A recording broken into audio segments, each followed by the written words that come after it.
Hello and welcome to Happier, a podcast about the science and art of becoming happier. This week we'll talk about how you might save someone's life and hear from listeners about a range of subjects ranging from a student's persistent tardiness to packing cubes to traditions to celebrate friendship. I'm Gretchen Rubin, a writer who studies happiness, good habits, human nature, and the five senses. I'm in New York City, and joining me today from Los Angeles is my sister Elizabeth Kraft. And Elizabeth, you're headed back to KC soon. I am so envious. That's me, Elizabeth Kraft, a TV writer and producer living in LA. And yes, Gretch, I'll be home for Thanksgiving. I can't wait.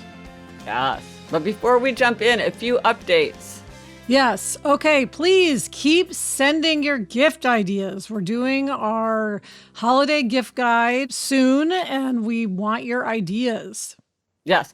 Also, we're starting to come toward the end of the year. And if you're thinking about New Year, New You and starting the new year, one thing I've noticed over the last decade is that a lot of people like to read my book, The Happiness Project, in January. It starts in January. It never occurred to me that people would actually want to read it starting in January, but one of the things you learn as an author is how people read your book. So you might be interested in that. And if you would like to get a personalized signed book plate for your book, or if you want to give it as a gift to someone and you are in the United States or Canada, I will send you book plates, as many as you want within reason. I will put a link to that in the show notes, or you can get it on my site, GretchenRubin.com, under resources. And I love to do that. So feel free to ask away. And it can be for any book. It's not just for the Happiness Project. It's just that a lot of people seem to read the Happiness Project in January. And then, Gretchen, we talked about crackers the other day, about the tradition of pulling apart these little packages that make a pop and have gifts inside called crackers. Yeah. And we heard from so many people about crackers. And this was interesting. Laura from the UK said, the only bit about the cracker segment that was a little sad was hearing that crackers are also now becoming a year-round thing in the US. That to me is almost sacrilegious. Like hearing somewhere sells carving pumpkins in April or Easter eggs for Thanksgiving. They're a very particular part of a British Christmas, hokey as they definitely can be. And I think when something can be had at any time, it loses its special charm for that particular season. Well, that's interesting, Gretch. Since they're not as meaningful to us, we don't feel that way. Yes, and we don't have them strongly associated with Christmas the way they clearly do in their origin. So I thought that was really interesting, and I really take her point that sometimes we enjoy things more when we enjoy them less. It's sort of one of the paradoxes of the five senses. And I realized that part of the reasons that crackers are so fun is they are such a five senses gift, because you can smell, there's a little bit of that gunpowdery smell, or I don't know what that is, when they pop and they make the pop, and there's the crinkle of the paper crowns, and there's just the fun of the way they look. There's often that candy in them, which you would think these things they would so often have candy, so there's no taste. But I bet you can buy crackers that have all five senses. So I was like, oh, that's why these are so fun. They're a five senses or four senses at least treat. Yeah. Gretch, this would be a great item for your shop. Yes, I was thinking about that. Yes, my sensorium emporium. Yes. Yes. So the try this at home suggestion this week is to save someone's life. Okay, Gretch, this is interesting. How did you come to this? Because it's a big topic. It's a big topic, and this is how I started to think about it. So I was at a birthday party for a friend, and we were all sort of buffet style. We were all sitting in little clusters, and I was talking to three other people, and somehow we started talking about the question of, had anybody ever saved anyone's life? Now, in my mind, saving someone's life was an extraordinarily rare, dramatic thing that, like, did I know anybody in my whole circle of acquaintances other than a doctor who had saved someone's life? I would have thought no. It turned out that all three of these people had saved someone's life. One person had saved her son from choking in a restaurant. One had saved a child from drowning in a pool. And one guy had done both. He had saved a stranger in like a company cafeteria from choking, and he had saved a man from being swept out to sea. Wow. So this got me thinking, like, well, maybe this is much more common. But here's the other thing that was really surprising before we share our responses from listeners, is that I would have thought that this would have been like an exciting, ecstatic memory, and they would have been really thrilled to talk about it, and it would have been really joyful. And in fact, it was not that way at all. They were all three of them kind of haunted. It was very serious, very grave. The memories were very full of emotion. And I thought, well, this is strange. This is surprising to me because I would think this would be so happy.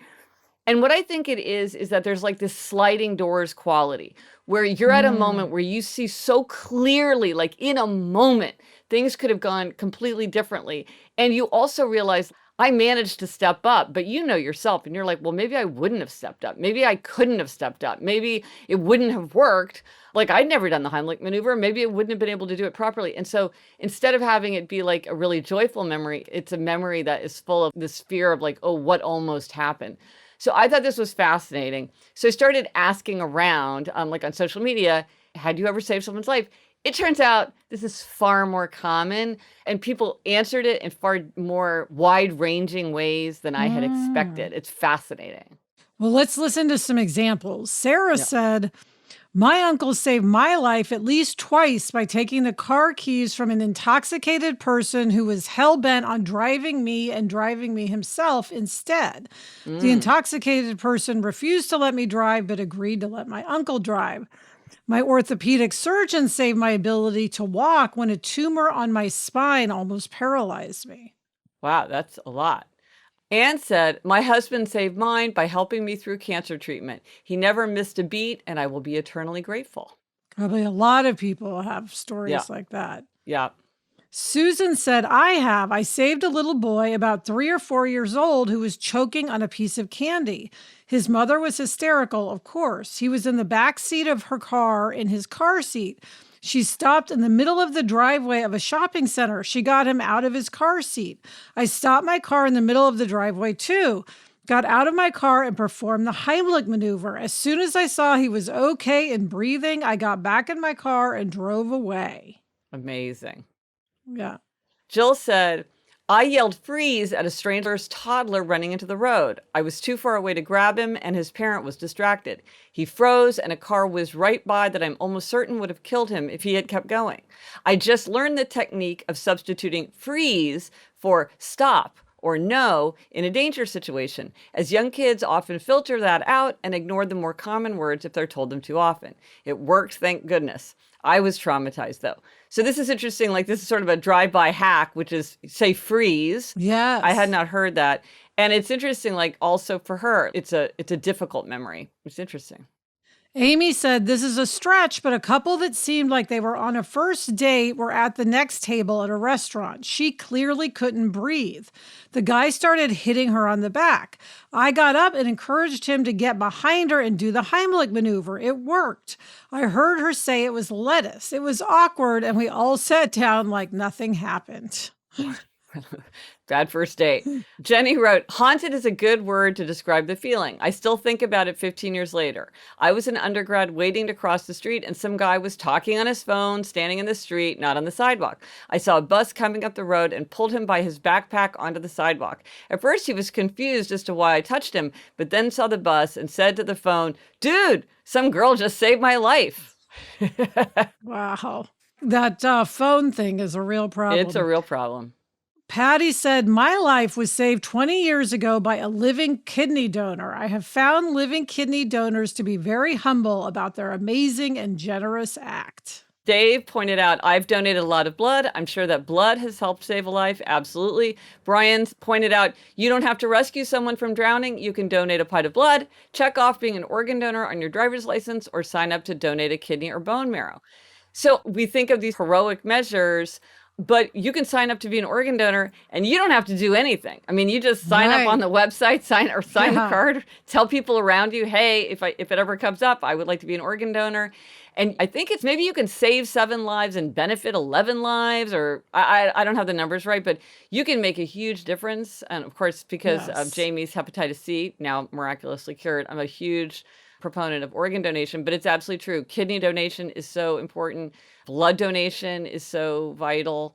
And also, Elizabeth, one of the things that struck me is that I think that a lot of times you might hesitate for fear that you would do it wrong. Like, I can imagine if I was in a restaurant and someone was choking, I would think, I don't want to get up out of my seat because I've never done the Heimlich maneuver. And if I intervene, maybe I'll stop somebody who's more qualified from stepping in. But it sounds like a lot of times people just instinctively do something. And maybe that's better. And these stories, it doesn't sound like these people were experts on the Heimlich No. maneuver.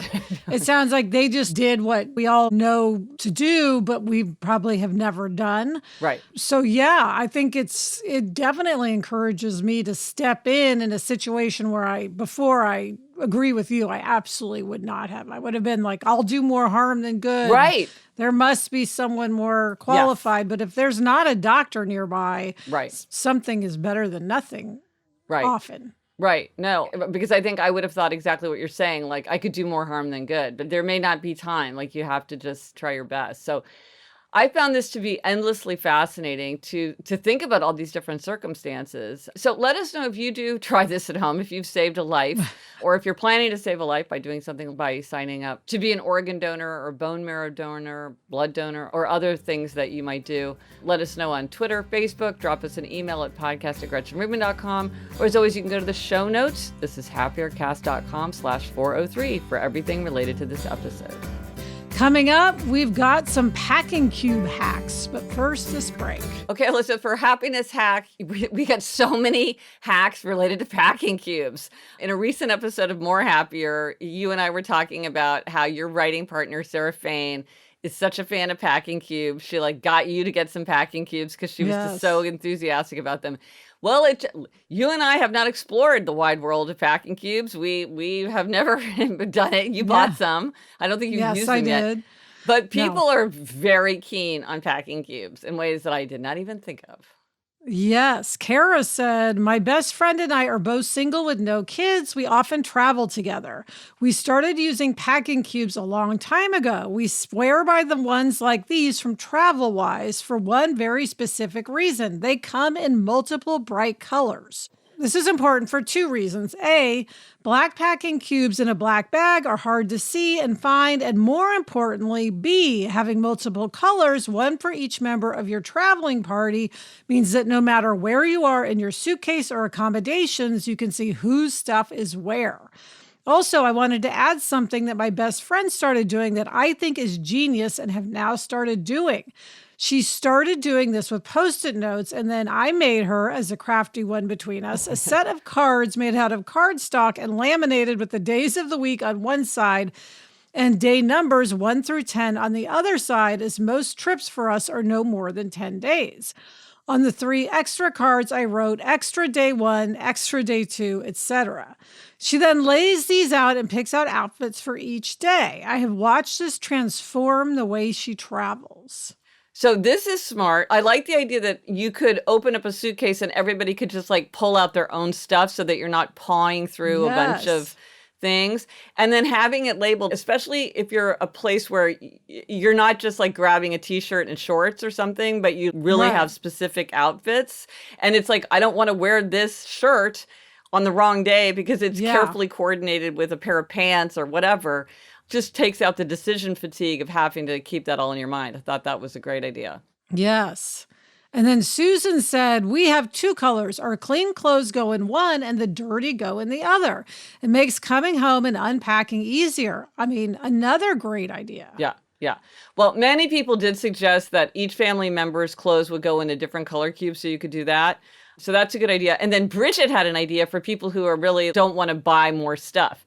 And this is a great repurposing of something that kind of has haunted me is this thing seems so useful, but what would I use it for? She said, I wanted to share with you and listeners a way to get free travel cubes with something that you might already have in your home. You know that packaging that pillowcases, bed sheets, and even small comforters come in? They are very similar in size to the travel cubes that are sold in the stores. And as a bonus, most of the time they are completely clear, allowing you to see all the contents easily. I discovered this a few months ago when I was looking for a way to organize my children's clothing for traveling.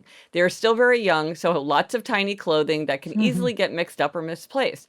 I was able to find 2 sheet set bags that fit all their clothing easily. Each has their own bag and has made the trip so much nicer.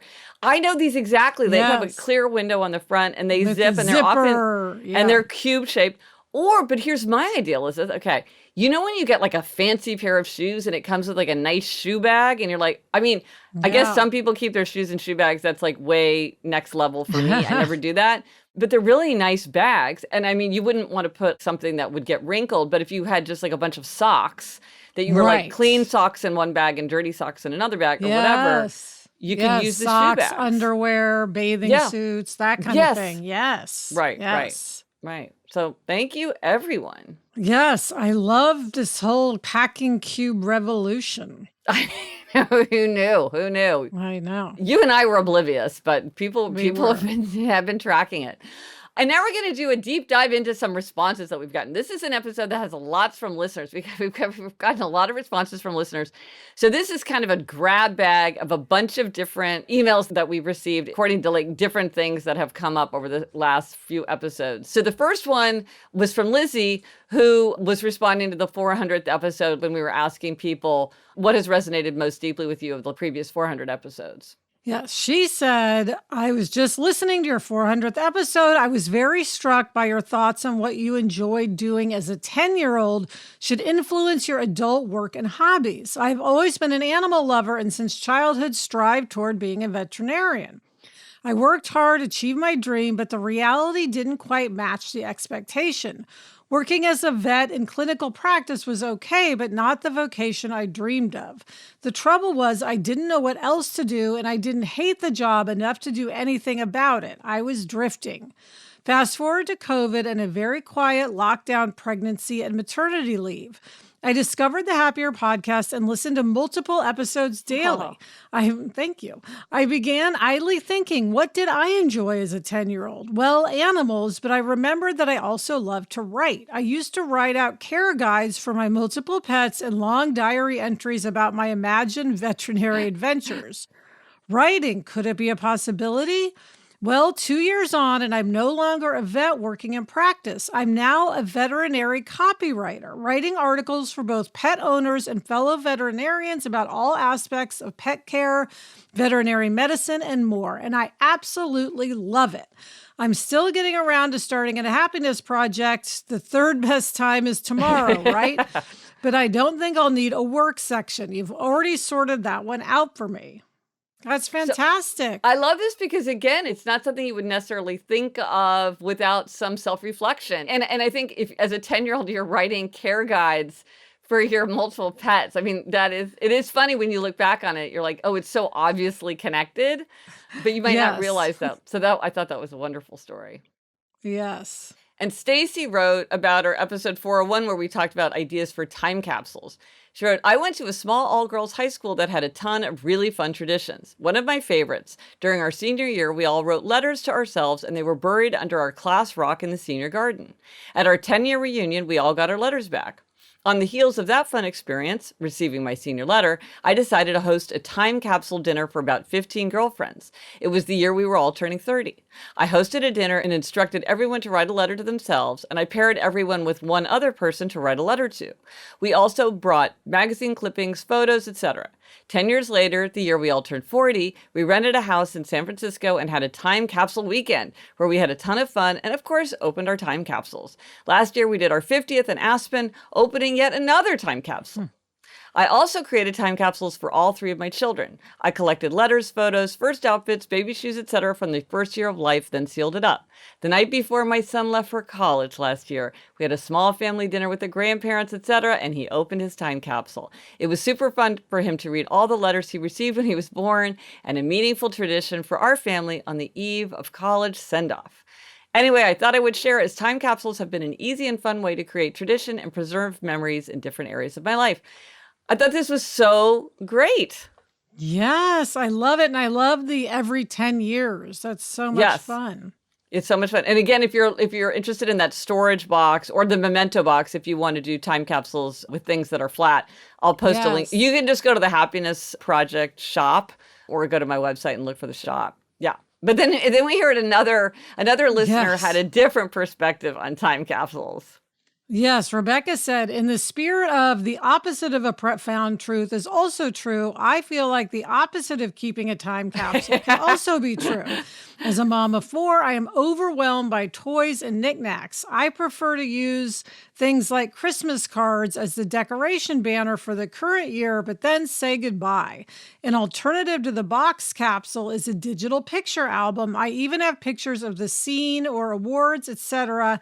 Then I set my Google portal to display pictures from on this day. Well, I love the idea that the opposite of a profound truth is also true, Yes. and that you may not want the stuff. It is a Yeah. box that you keep on the shelf, or it's a Yes. book that you have on your bookshelf, and some people are just like, no. Well, and with four kids, it Yes. adds up to a lot of stuff. Yeah. Right. Right. Then we got some very interesting responses to the person who was asking about the child who was persistently late to school. A child that she thinks is a rebel. And so we were talking about different ideas about how you might handle that situation. Yeah, Annette said, when the comment was made of what does it matter if the student is a couple of minutes late, as a middle school teacher, I will say it does matter. Most classes start with bell ringers, starters, agendas, passing/collecting papers, etc., setting the tone for the period and other important instructions. Not to mention 1 to 2 minutes leads to 5 to 10, etc. Nothing is more annoying for us as teachers to have to repeat directions and so forth for latecomers, and some students' entrance is disruptive to the rest of the class, especially if it's a challenging student. Lastly, reward the kids who were there on time, preferably with a high priority reward for the late student, something he wouldn't want to miss. Just my 2 cents after 34 years in middle school. Well, she brings up many good points. She brings up many good points. But on this idea of what is there for the children who are on time, which she alludes to at the end, Claire picked up on that idea. She said, I'm a rebel too and have done some teaching in my time. My first reaction was like yours. If the student is 1 to 2 minutes late, then I'd let it slide. It seems a little needlessly strict to chastise them for that. I can also see, though, that the student may get some kind of mischievous glee in consistently being just a tiny bit late, ha ha ha. Having said that, if the teacher really wants to crack down, especially if we're talking more than 10 minutes late, here's an idea. The teachers could put all the class students' names in a hat or a digital randomizer and hold a student prize draw at precisely the minute the class starts. The catch is, if your name is drawn, you need to be present to claim your prize. I don't mean tangible prizes or, God forbid, cash, but a privileged benefit first choice of some sort, something they can use for that class on that day. The privilege could stay the same or change, be announced the day before, or even be announced the same time the winner is drawn. This appeals to my rebel tendency, as I could still choose to show up late and take the risk of missing the win, but how annoying it would be to win it and not be present to claim it. Rebels love choice and risk, and this combines both nicely. So I thought this was really interesting. This is like a rebel's take on how you might set something up. There's the gamifying, which often appeals to rebels. It's the choice. I could choose to be late, but I choose to be on time because I want my chance, and I don't want to be annoyed by the chance that I might not get something that I'm otherwise could claim. So I thought that was very imaginative. Yes, really good. Lana says, I too was always intentionally a little late to all my classes, and it was unexpectedly because of social anxiety. While being late also always made me nervous, it was easier to deal with than having to chat with so many people in the hallways while waiting for the class to start. High school relationships can be turbulent and hard to navigate for teenagers. Could it be that that's what's making him late? In any case, for me, it stopped on its own in a few years. Well, yes, and a related point comes from Jennifer, who said, this might be a long shot because this school administration sounds like they're really on top of things, but could it be possible that he has a bully? He might be getting there a few minutes late in order to avoid interactions with someone. Might be worth looking into. So these two listeners have a very different take on what might be going on. Yeah. I thought that was a very interesting insight, which is, one thing you think about the person who's gleefully late, sort of breaking the rule, but then maybe there's somebody who's avoiding a very painful situation. Obviously, you would approach those situations very differently. Yes. Well, it's interesting, Gretchen, the solutions and then also the reasons one might be late. It's interesting to explore. So Hope this helps. Yeah, and it's interesting to hear so many different people's perspectives on it. Like clearly we bring our own experience and assumptions to something like this. So yeah, there's a whole range of things to think about. Interesting question. Yeah. Coming up, I've got a corgi-related gold star, but first, this break. Okay, Gretchen, it is time for demerits and gold stars, and you are up this week with a happiness demerit. Okay, so maybe other people have experienced this, but sometimes like when you feel like there's a lot on your mind, you start to lose things. Like I'm usually very, very careful. Like I always do that thing where I look behind me when I get up from a seat, and I'm really like very conscious of not spreading out things that then need to be consolidated again or whatever. But recently I was it was like kind of like old times. I went to Philadelphia one day, I went to New Haven one day, and in both places I left something behind. I got both things back and it was fine, but it was unnecessary hassle. It was unnecessary distraction. I don't like losing things. It makes me feel like I'm losing parts of myself. It makes me disproportionately uneasy. And then kind of related to this, every year I love a holiday breakfast, and every year I do a holiday breakfast for Halloween. And I was just talking about it. I dyed the milk orange. I put out my placemat.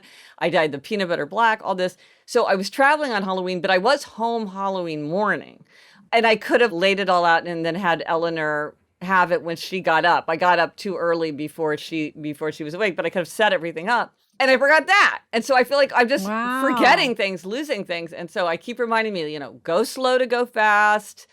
Like I was speaking, so I took off my Apple Watch because you know how it will sometimes vibrate. And I'm like, I don't want it to vibrate in the middle and distract me. So I'll just take it off. Then it just vanished on this little cubby where my stuff was. I'm like, okay, slow down. Take time to put everything in a bag. Don't just put something down, put it away. I've got 1,000 aphorisms for this. Yes. So I'm hoping that by giving myself the demerit, I really will put my attention on it, and so that I will stop dropping all these little bits behind me. Yeah, especially with losing things, just put it down where you know you have to get it. Yeah, like why would I put that down next to my bag instead of inside my bag? And the reason is because it goes inside my bag and then it's kind of hard to find it because it's in all the pockets and everything. I'm like, pick a pocket, always put it in the same pocket so it's easy to find. Don't just randomly set it on the counter. Yes. I mean, okay. Of course, Gretchen, I'm remembering when we forgot your suitcase in Santa Barbara. Oh my gosh. When we went to the brunch at Oprah's house and we were so like overwhelmed. Then we drove, we pulled up to my house and you said, "Where's my bag?" And we had driven all the way home. Oh my gosh, a couple of hours. We were exhausted. I was like leaving the next morning, and it was at that moment I realized I never put a bag in the trunk. Oh gosh. Yeah, and you thought we were gonna have to drive back up there, get it, and drive back. And I was like, no, we're gonna have to figure something out. No, that was memorable. Yes. Yeah. Yes, don't do it. Don't leave something behind. Yes, develop those systems. Yes, a system, yeah. Yeah, well, see, maybe that's it. Like a stumble may prevent a fall. I left my Apple Watch, and now I won't leave my suitcase. A friend of mine left her garment bag on an airplane, just deplaned. Never thought of it for like 8 hours, and then was like, "Oh, where is it?" And somebody had taken it. She never. I've left bags on airplanes. Yeah. Yeah. Always count how many bags you have with you. Okay, listen. What's your gold star? Okay, so Gretchen, I am giving a gold star to Corgi Nation. Okay, Corgi Spirit, Corgi Nation. You know, I have to interrupt you, Elizabeth, because somebody emailed and they said, "Oh, Elizabeth says she's not going to talk about her dogs anymore, but I so enjoy hearing her talk about her dogs." And I wrote back, I was like, "Don't worry about it, because I think Elizabeth is going to talk about her dogs." So I wouldn't be too concerned about that. Yes. So yeah, here I am, and here I am talking about my dogs. So we have 2 corgis, Nacho and Daisy. And last weekend, we went for the first time to the Southern California Corgi Beach Day, which is at Huntington Beach. And it's a day for everyone to bring their corgis.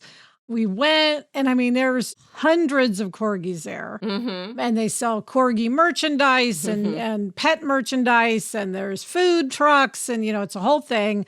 And I will say it was extremely crowded. And I won't say it was like pure bliss simply because it was so crowded. But it was really fun to just see other people who love their corgis and just smile at them and wave. Yeah. And Nacho and Daisy were great. They didn't bark. They were just wagging their tails at all the people and the corgis.